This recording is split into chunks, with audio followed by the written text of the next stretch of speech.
What's going on, everyone? Happy Thursday to everyone. Hopefully everyone is doing well, staying safe, healthy. If you had taken a COVID test, hopefully you have tested negative.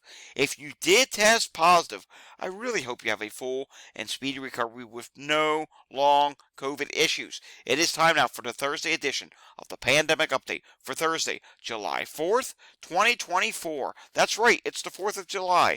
It is Independence Day here in the United States. Happy Independence Day to all of my fellow Americans, and hopefully you're doing it safely today. I really hope you have a safe day. If you do have people coming over, I hope you've made them test beforehand. As we know, testing's not perfect. In a lot of cases nowadays, testing does not come up positive until symptoms have already started. So if you do celebrate the 4th of July, like I do here in the United States, and many other of my followers, happy 4th of July to you. If not, well, guess what? I still have news for you today, and just because today's a holiday, COVID does not take a day off, and neither does the news. The news still comes in, although be it a lot of things we did not get to yesterday because we did an Out in the Wild update yesterday. Alrighty, if you're new to my channel, this is where we do daily pandemic updates on all things COVID. Yes, we talk about the United States, but we also talk about whatever I can try to find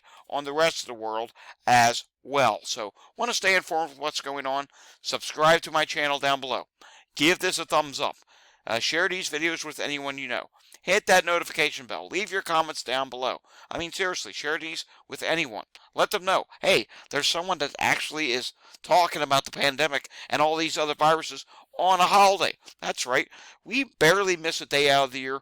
Though be it, we'll probably miss a few days down the line, but hey, we try and do these updates as many days as possible. All right, starting off with H5N1 news today.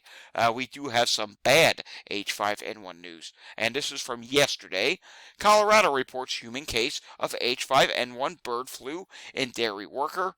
So far, there is some good news to it. Only mild symptoms so far, but we'll have to see what ends up happening. We've heard the word mild in the past, and then you get more into it, and it turns out, oh, that wasn't oh so mild after all. So this is the 4th case of H5N1 bird flu in the U.S. so far this year, and CDC does confirm the case, and they also say, well, the risk assessment to the general public remains low.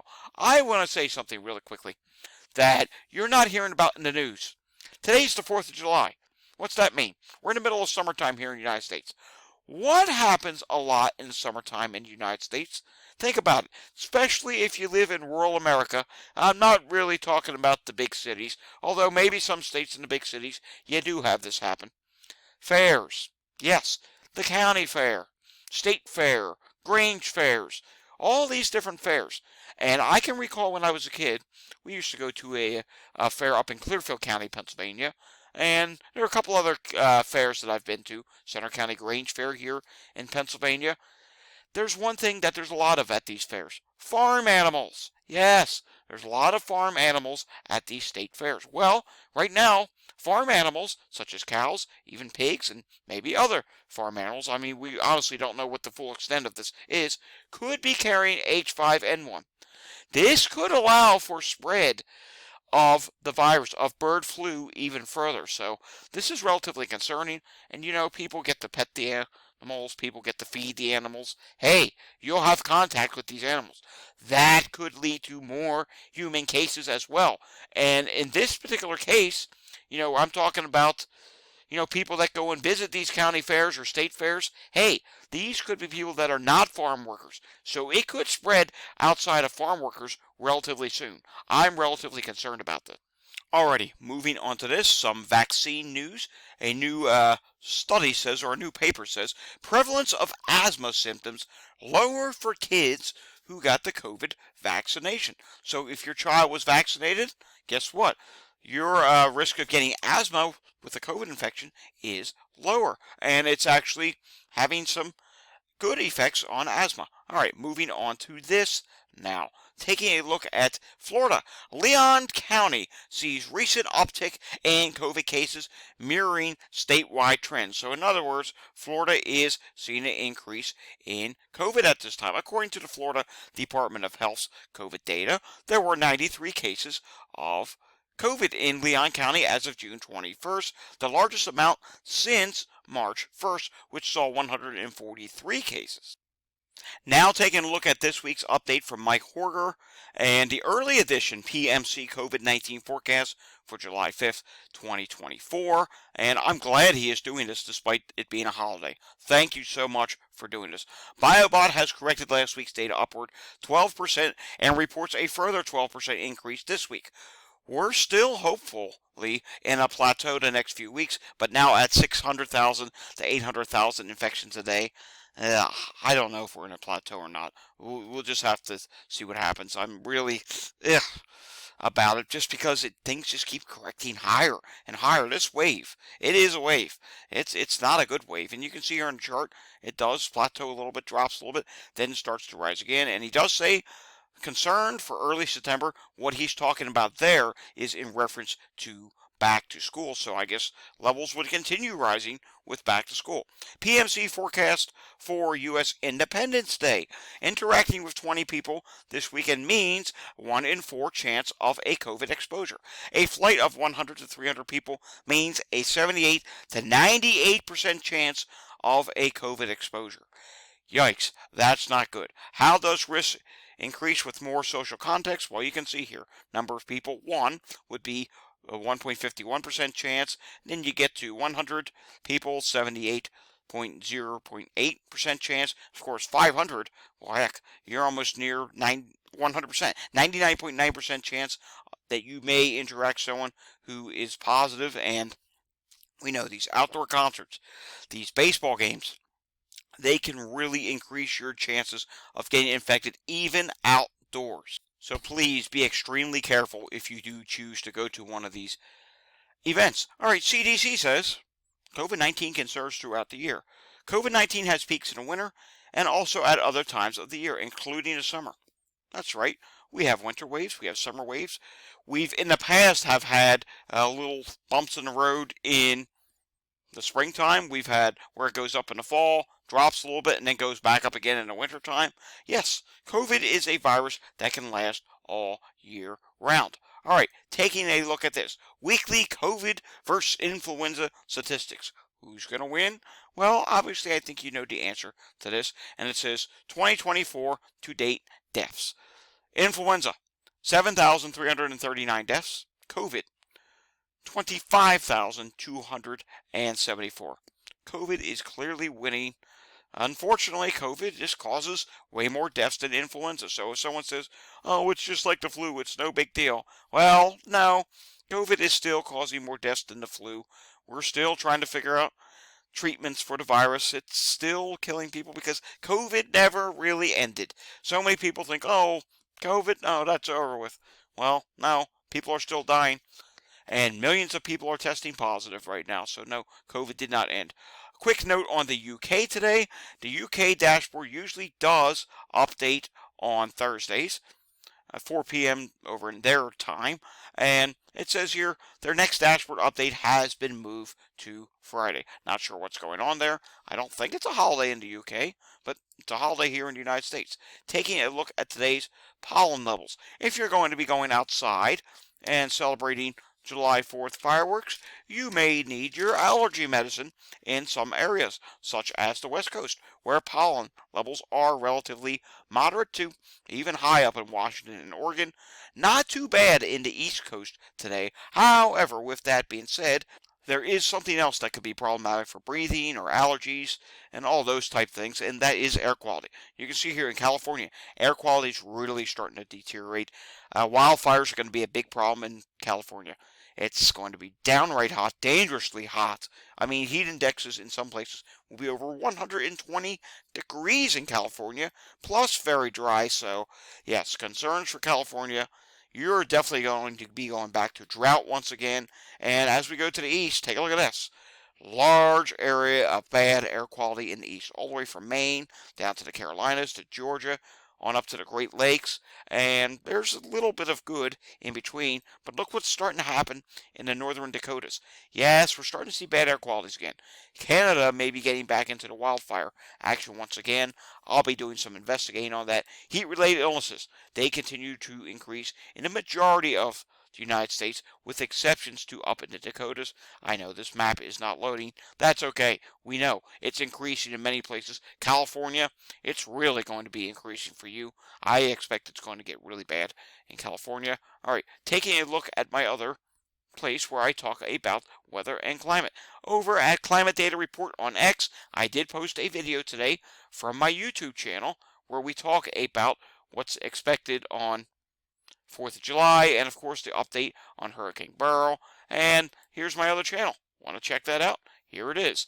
And you can see I did post that video today. It's Climate Data Report. Go check that out for the latest on Beryl and the latest on everything else. Mother Nature will be providing fireworks of her own for some places, meaning thunderstorms expected today. Philadelphia yesterday had over 810 EMS incidents, and I suspect that number for 4th of July, it could go up. You know, people play with fireworks. It's a hot day out today. That number could be higher tomorrow. I do expect the fire incidents will be way up tomorrow because it is 4th of July. Taking a look now at what's going on in Montgomery County, Pennsylvania, and we can see, oh, it's a busy holiday today. We see a lot of different calls. Fall victim, overdose, abdominal pains, cardiac arrest is showing up in Upper Dublin Township, Pennsylvania. We're seeing nauseous vomiting, vehicle accident, yeah, all kinds of different things. Taking a look now at Chester County, Pennsylvania. A few calls going on there. Diabetic emergency, sick person, seizures, unresponsive person, overdose, and EMS standby. Taking a look at what's going on with Walgreens this week, and the Walgreens positivity rate did continue to rise this week, and you will see that the positivity rate this week is at 36.5%. Now let's take a look at wastewater up in Canada and see what's going on there. 18 sites are showing an increase. 34 sites show no change, with 8 sites showing a decrease. High is just 1 site at this time. Moderate is 12 sites. 10 sites are low, and it's saying 37 new sites. There's always a whole bunch of new sites. Why they don't update, I honestly have no clue. All right, let's take a look at CDC data. This should be updating tomorrow. If not, because of the holiday, they may take off tomorrow. It may not update again until next week. Let's refresh this. I don't think they did an early update. No, I'm not seeing an early update here. 56 sites for COVID wastewater in the United States are at the highest possible level right now at 80 to 100%. Yeah, that's the number that's been increasing. And the orange sites, 60 to 79% COVID increase detected. That's at 176 sites. We're not happy about either of those numbers at this time. Let's take a look at wastewater scan.